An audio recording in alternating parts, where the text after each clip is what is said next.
고부 갈등 아마도 세상 모든 가정에서 가장 복잡하고 풀기 어려운 숙제일 것입니다.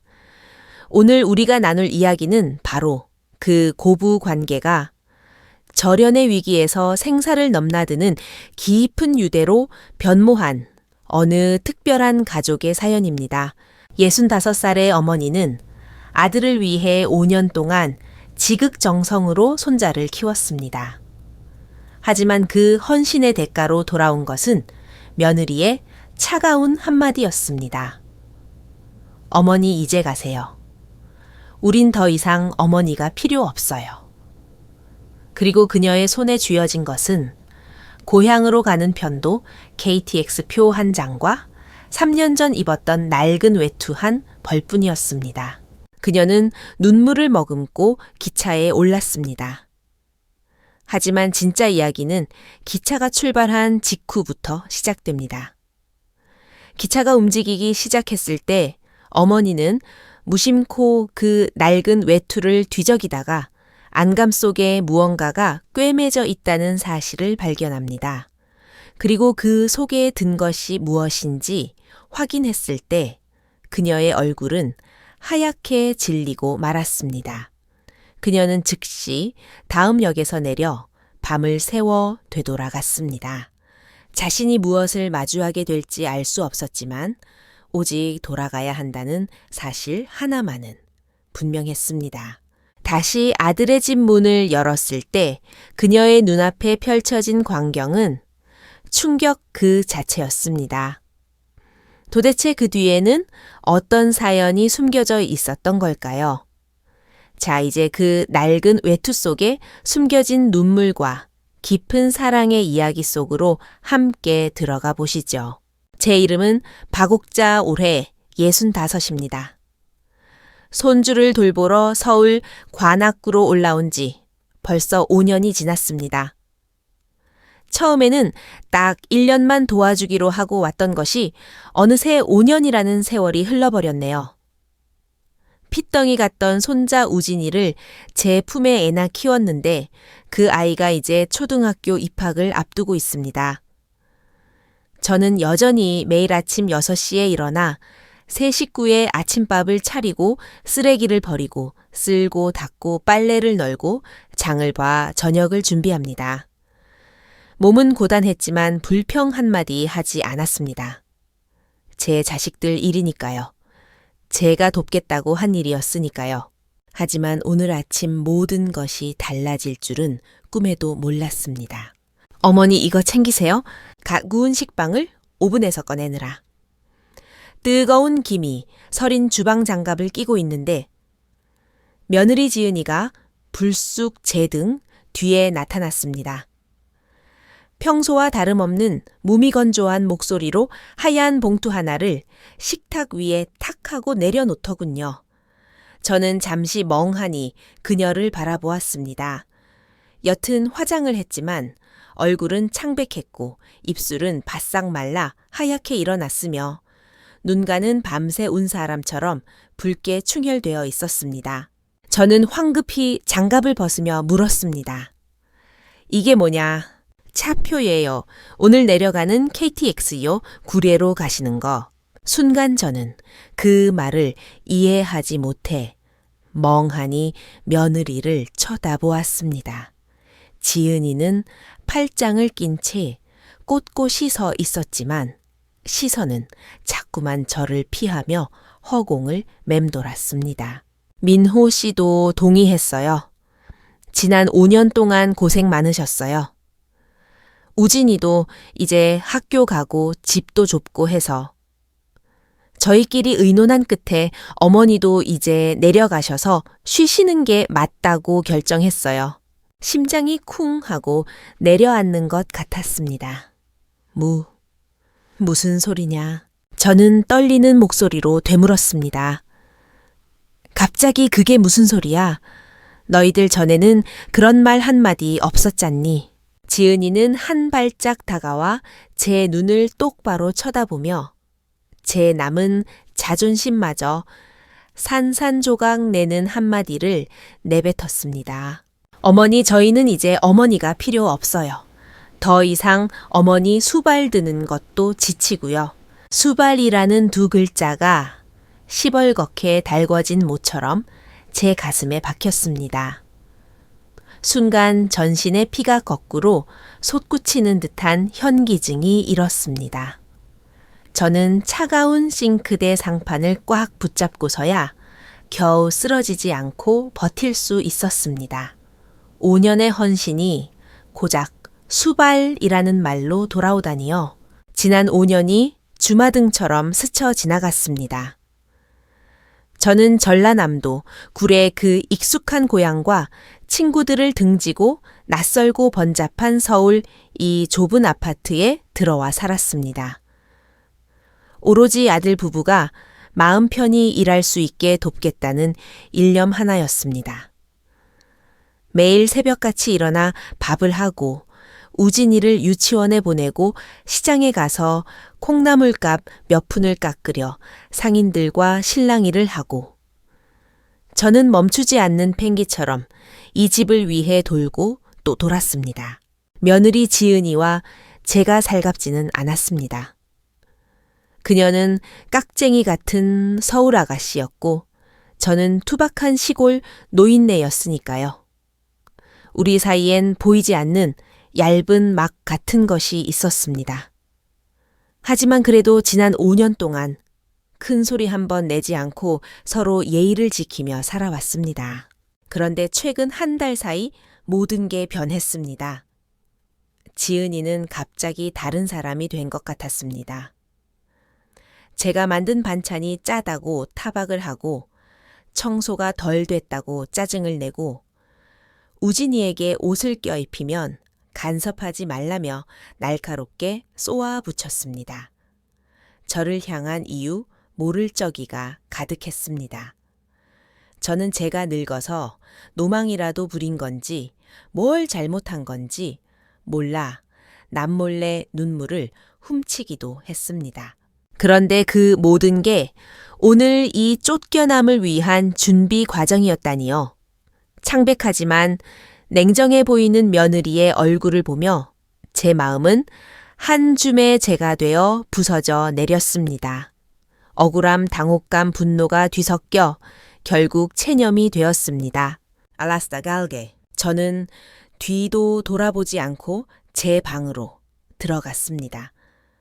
싱글 침대 하나 겨우 들어가는 좁은 방 짐을 쌀 것도 없었습니다.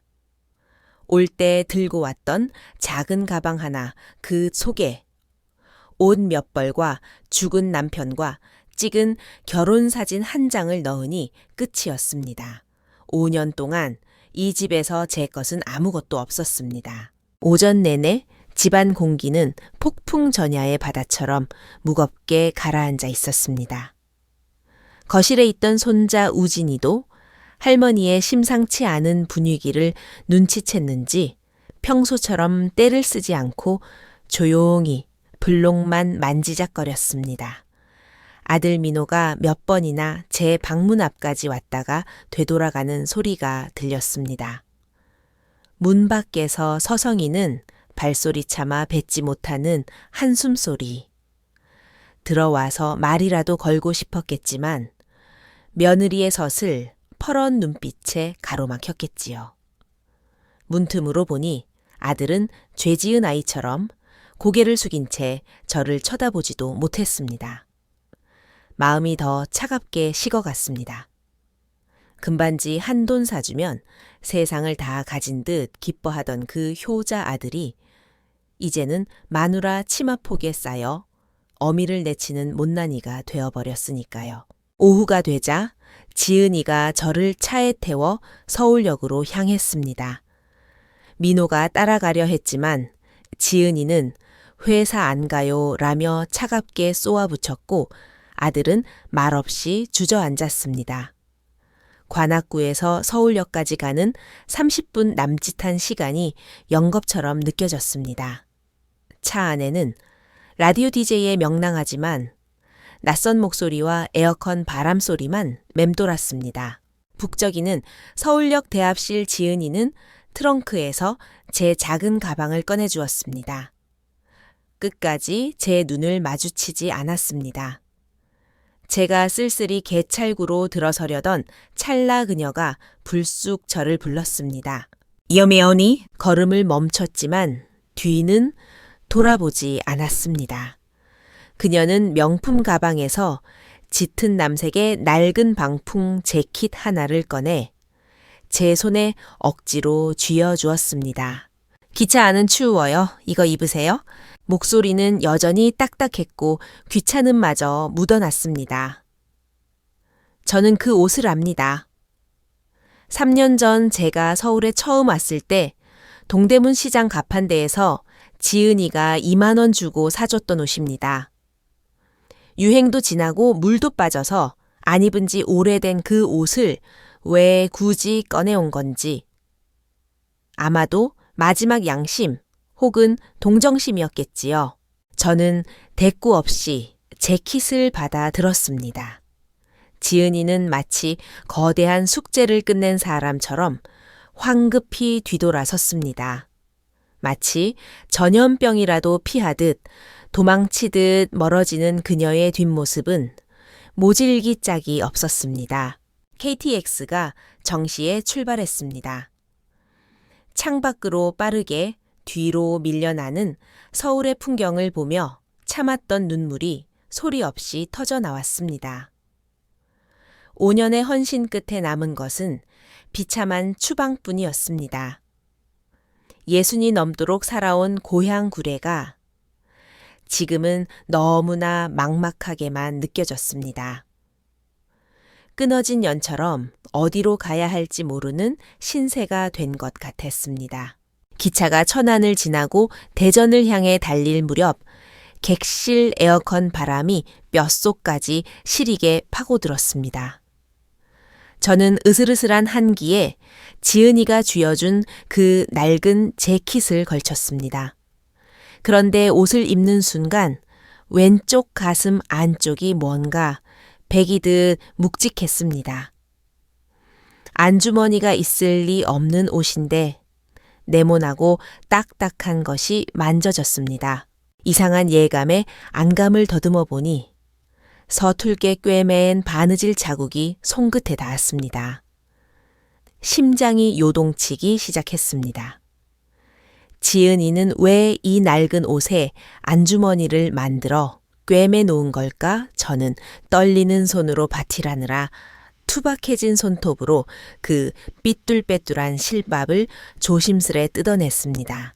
안주머니에서 툭 하고 떨어진 것은 돈이 아니었습니다.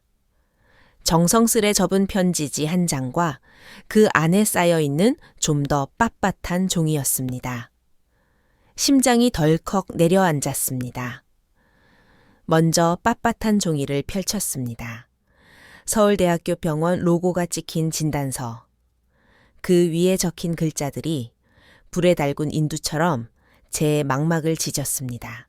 임상진단 유방암, 병기 악성 종양 3기, 환자 성명 최지은, 확진일자 2023년 10월 12일, 머릿속에서 윙 하는 이명이 들리며 눈앞이 하얘졌습니다.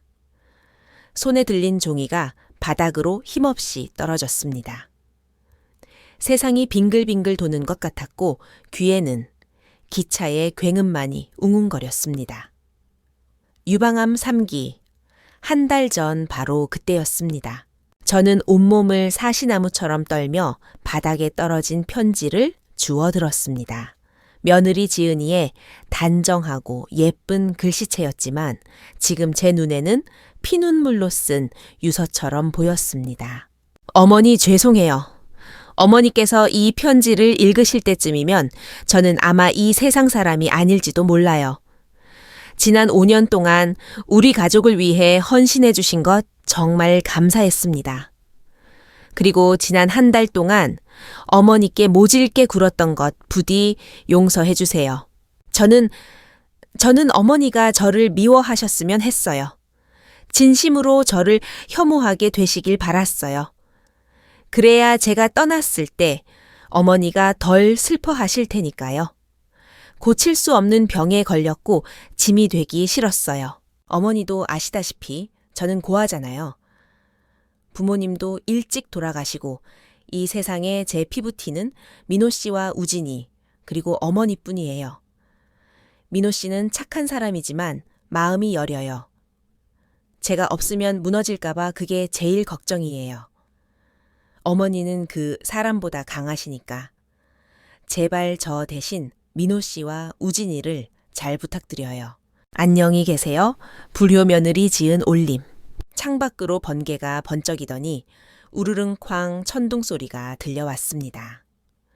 제 마음속 세상도 그 순간 산산이 조각났습니다. 이 세상의 제 피부티는 민호 씨와 우진이 그리고 어머니뿐이에요.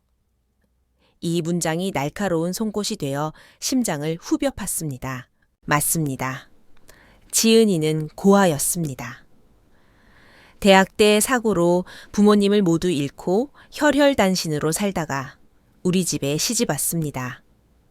우리 가족이 그녀에게는 세상의 전부였던 겁니다.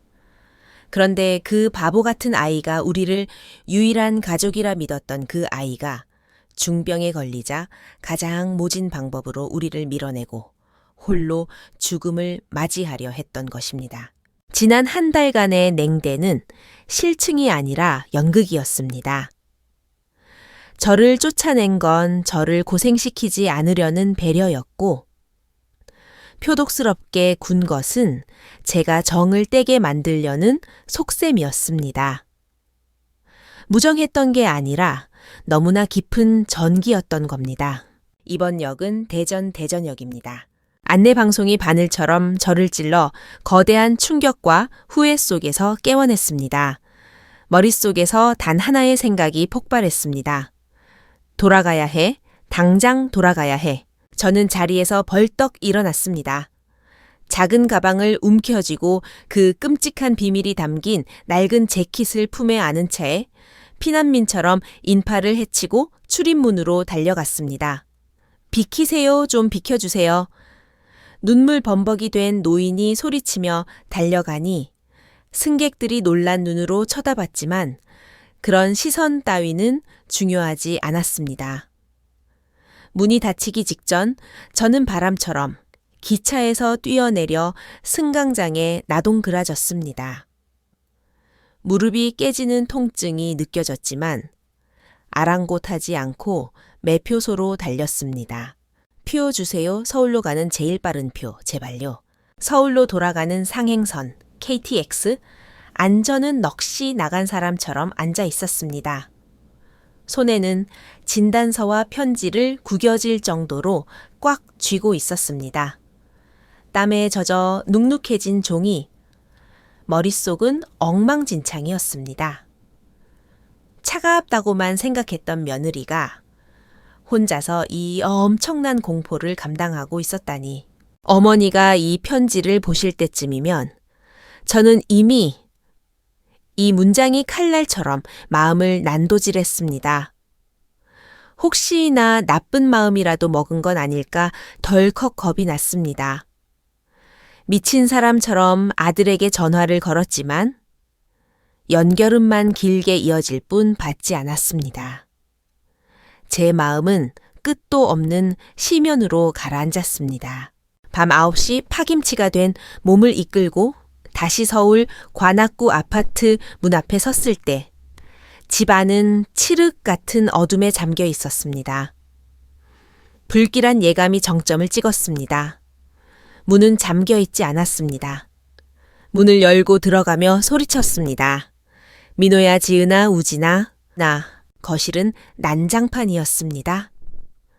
역겨운 술 냄새와 절망의 냄새가 진동했습니다. 아들 김민호는 소파에 널브러져 썩은 집단처럼 축 늘어져 있었습니다. 발치에는 빈 소주병과 위스키병이 굴러다녔고 재떨이에는 담배꽁초가 산처럼 쌓여 있었습니다. 붉게 충혈된 눈 텅 빈 동공, 다시 돌아온 어미를 보고도 놀란 기색조차 없었습니다. 마치 유령을 보는 듯 했죠. 지은이는 우진이는 어디 갔어? 저는 달려가 아들의 어깨를 잡고 거칠게 흔들었습니다. 말 좀 해봐. 애미 속 싫다 죽는다. 아들은 대답 대신 영혼 없는 인형처럼 손을 들어 서류 한 장을 제게 내밀었습니다. 서류 맨 위에 적힌 굵고 검은 글씨가 제 눈을 찔렀습니다. 이혼 합의서. 서명란에는 최지은이라는 이름이 한 치의 떨림도 없이 단호하게 적혀 있었습니다. 갔어요. 아들의 목소리는 지옥 밑바닥에서 기어 나오는 듯 갈라져 있었습니다. 우진이 데리고 갔어요. 그는 자조적인 웃음을 흘리더니 텅 빈 눈에서 눈물을 주르륵 흘렸습니다. 날 사랑하지 않는데요. 놔달래요. 지쳤대요. 술 냄새에 찌들어 넋 나간 아들을 보니, 그리고 자의에 의한 이혼이라고 적힌 종이, 쪼가리를 보니 기가 막혀 말이 나오지 않았습니다. 지은이는 편지 구절구절마다 남편 걱정뿐이었는데 이 녀석은 여기서 술이나 퍼마시며 신세 한탄이나 하고 있다니 저는 더 이상 참을 수 없었습니다. 손에 쥐고 있던 진단서와 유서를 아들의 얼굴에 냅다 던져버렸습니다. 종이가 허공을 가르며 착 소리를 냈습니다. 사랑하지 않는다고 눈이 있으면 똑바로 쳐다봐라. 이 멍청한 놈아, 분노와 슬픔으로 목소리가 사정없이 떨렸습니다. 내 마누라가 죽어가고 있어. 암이란다. 암 생기라고. 너 혼자 남을까봐 거짓말하고 떠난 건데 넌 여기서 술주정이나 하고 있어. 네가 그러고도 사내 놈이야.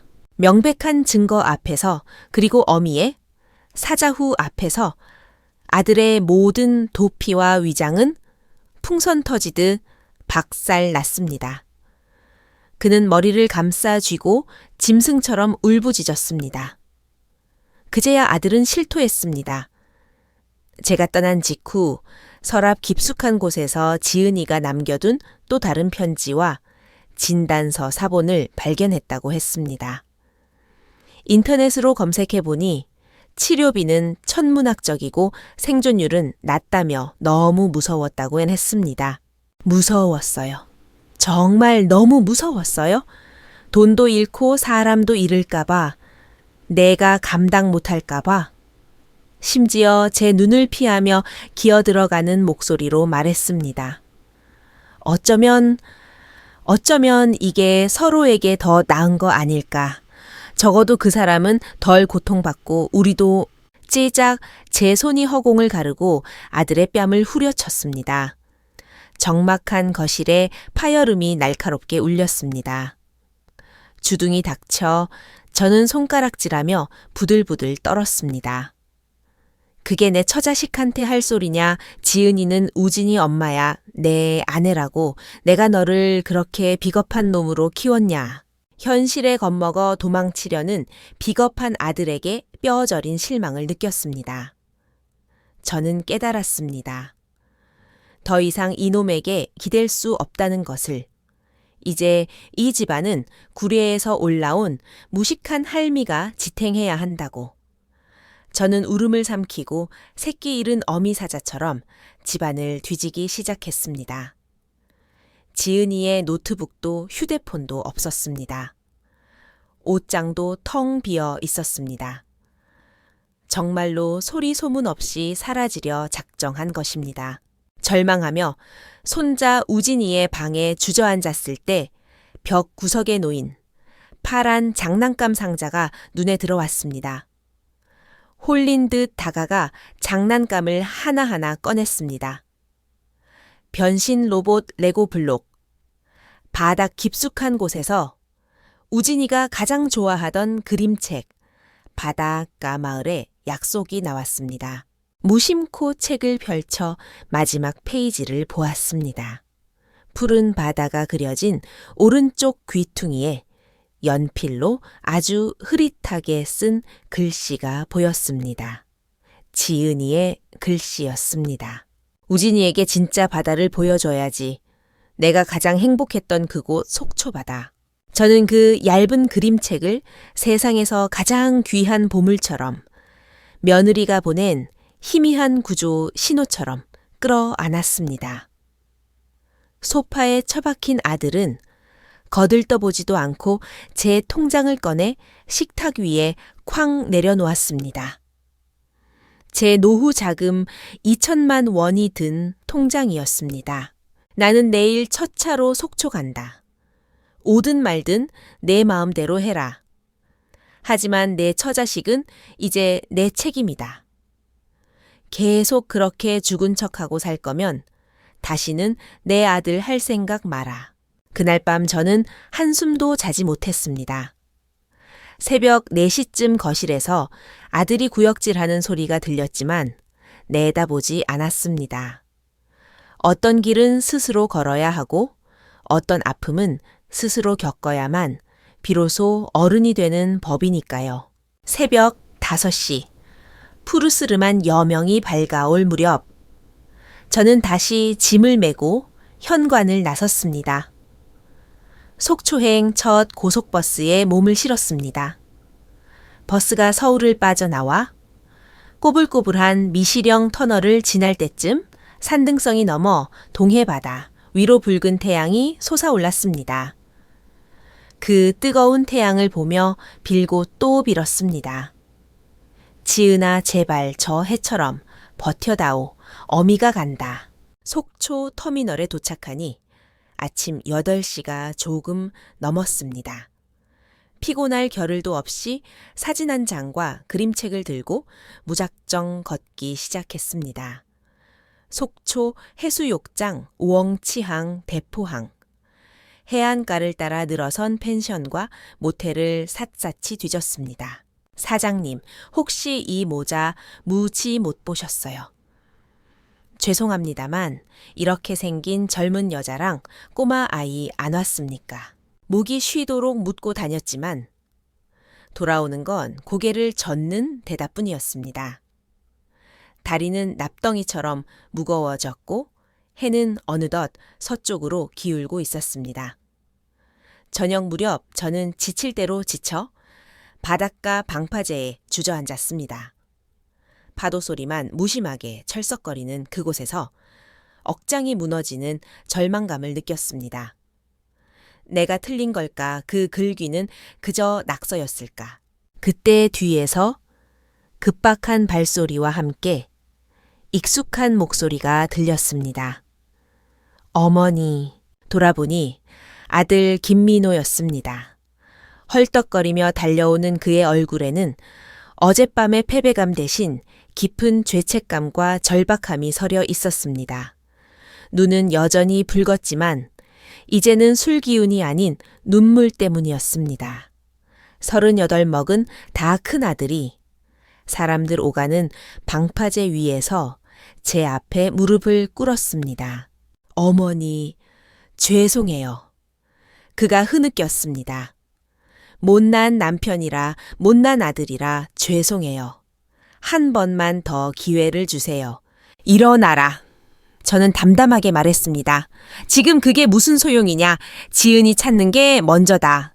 그는 눈물을 닦고 일어섰습니다. 눈빛이 달라져 있었습니다. 우리는 시간을 낭비하지 않고 수색 범위를 넓혔습니다. 번화한 관광지 대신 외지고 낡은 민박집들을 뒤지기 시작했습니다.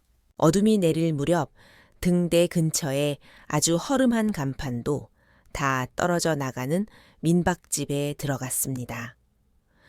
꾸벅꾸벅 졸던 주인 할머니가 사진을 한참 보더니 고개를 끄덕였습니다. 아, 기억나네. 어제 삐쩍 마른 새댁이 똘망똘망한 아들 녀석 데리고 왔었어. 2층 맨 끝방이야. 심장이 튀어나올 것 같았습니다. 좁고 가파른 계단을 뛰어 올라가 2층 끝방 앞에 섰습니다.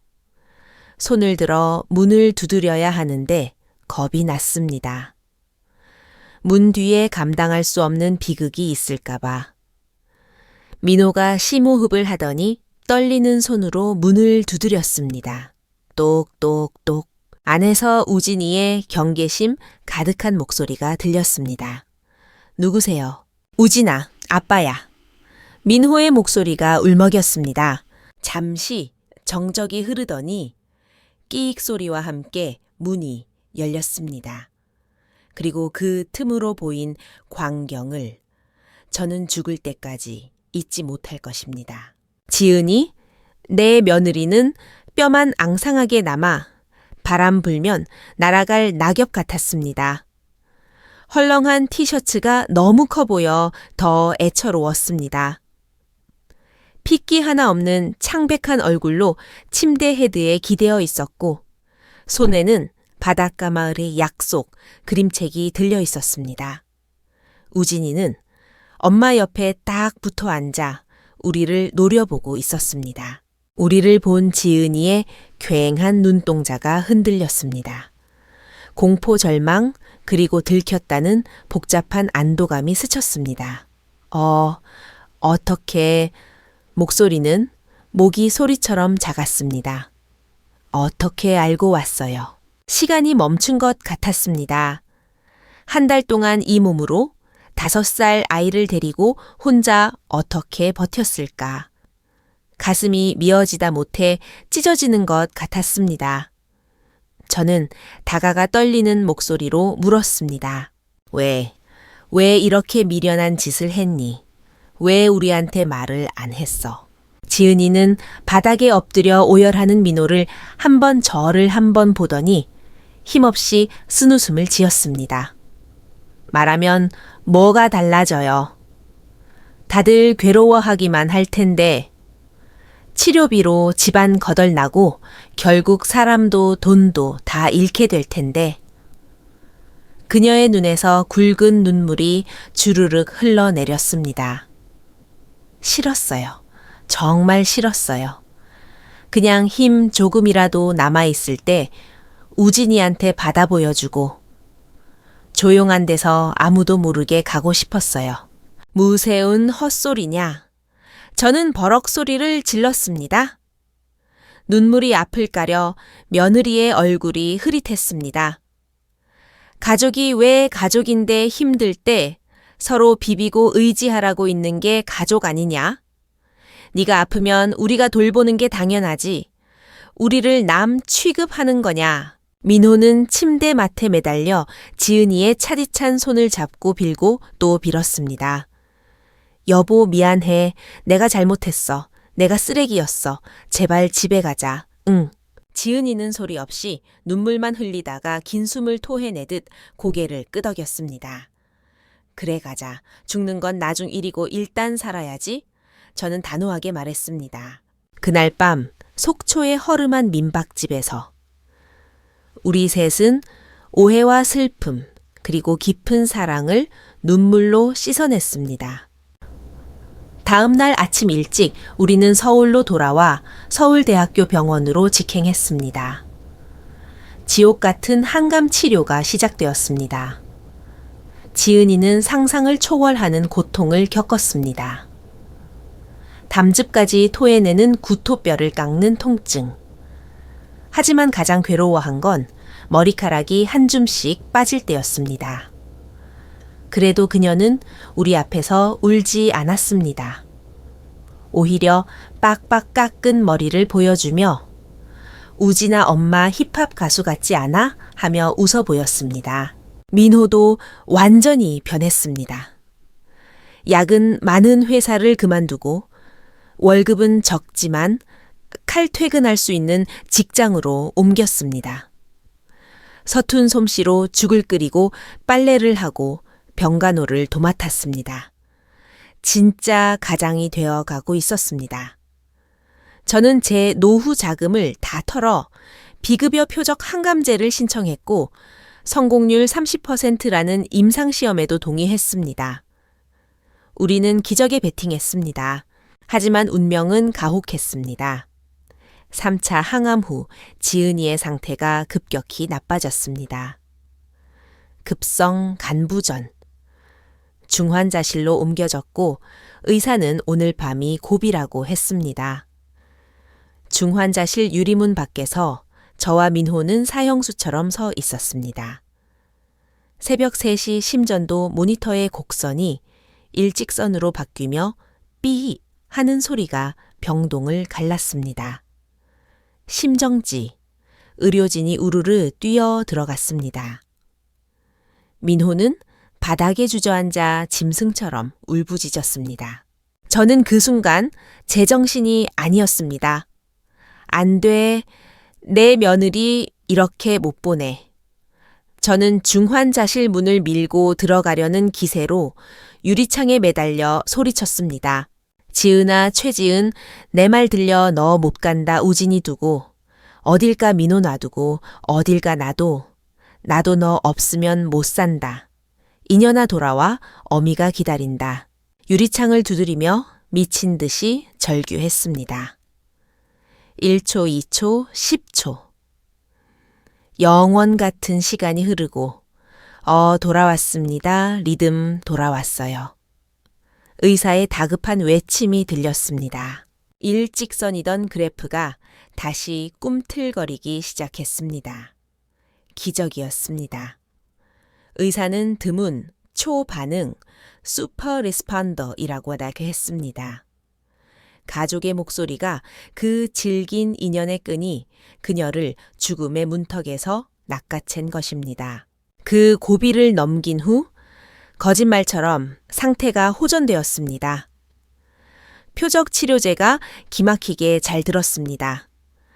반년 후 종양 크기는 눈에 띄게 줄어들었고 간전히 소견도 사라졌습니다. 의사는 완치란 말은 아꼈지만 기적이라는 말은 서슴없이 썼습니다. 그리고 1년 후 따스한 봄날, 우리 가족은 다시 속초 바다를 찾았습니다. 지은이의 머리에는 밤송이 같은 까만 머리카락이 자라나 있었습니다. 얼굴에는 홍조가 돌았고요. 민호는 그녀의 뒤에서 백허그를 하며 소박한 반지를 다시 끼워주었습니다. 여보, 나랑 다시 결혼해줘서 고마워. 지은이는 웃으며 울었습니다. 저는 손자 우진이와 모래사장을 뛰놀며 그 모습을 지켜보았습니다. 지금 지은이의 손목에는 제가 구례 화엄사에서 받아온 은팔찌가 채워져 있습니다. 그녀는 다시 디자인 일을 시작했습니다. 돈을 벌기 위해서가 아니라 살아있음을 느끼기 위해서요. 지은이가 언젠가 제게 그러더군요. 중환자실에서 그 어둡고 긴 터널 끝에 빛이 보여 따라가려는데 뒤에서 나도 너 없으면 못 산다 하는 제 목소리가 발목을 잡았다고요. 그 투박한 시어머니의 목소리가 그렇게 따뜻할 수가 없었다고요. 우리는 바다에 앉아 떠오르는 해를 보았습니다. 지은이가 민호 어깨에 기대어 말했습니다. 예전엔 인생이 참 쓰고 길다고 생각했는데 내일 해를 볼 수 있다는 게 이렇게 감사한 일인 줄 몰랐어요. 그리고 저를 보며 환하게 웃었습니다. 어머니, 내일이라는 단어가 참 예쁘네요. 죽음의 문턱까지 갔던 우리 가족은 비로소 사랑하는 법을 배웠습니다. 깨진 그릇을 금으로 때우면 더 귀한 그릇이 되듯 우리 가족도 시련 덕분에 더 단단해졌습니다. 우리는 이제 매일 아침 눈을 뜨면 서로에게 말합니다. 고마워, 오늘도 내일이 되어줘서. 자, 오늘 이야기는 여기까지입니다. 차가운 절연 선언에서 중환자실 앞의 절규, 그리고 다시 찾은 평범한 일상의 행복까지. 이 가족의 이야기는 우리에게 묻습니다. 여러분이 만약 지은이라면 가족에게 짐이 되기 싫어 홀로 떠나는 선택을 하시겠습니까? 아니면 끝까지 함께 싸우시겠습니까? 가족 간의 선의의 거짓말은 과연 옳은 것일까요? 여러분의 생각과 경험을 댓글로 남겨주세요. 여러분의 사연이 누군가에게는 큰 위로와 소통의 계기가 될 수 있습니다. 오늘 이야기가 마음에 닿으셨다면 구독과 좋아요 부탁드립니다. 저는 다음 시간에 더 가슴 울리는 이야기로 찾아오겠습니다. 감사합니다.